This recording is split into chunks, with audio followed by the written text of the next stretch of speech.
mashhurlikni ham har xil yo'li bor, lekin men bu tomonlama mashhur bo'lishni hech orzu qilmagandim. Mayli, moshina asbob bilan tortganim bo'ynimga olaman.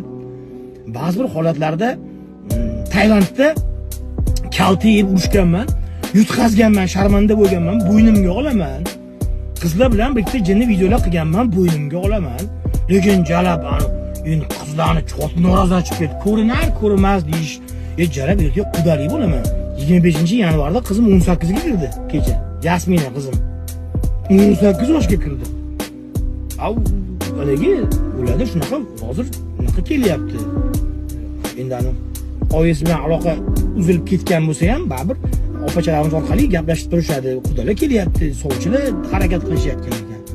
Men bilan birga yashamaydi, endi yoshligida ajrashib ketgan, meni tushuntirishim shart emas. Baribir har 2-3 kunda farzandimni yozishaman, nima kamchilik qizim deyman, u sovchilar kelayotgan ekan.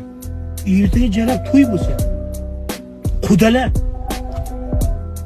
aziz estet qiz ekan desa, quda ham aziz estet to'xta.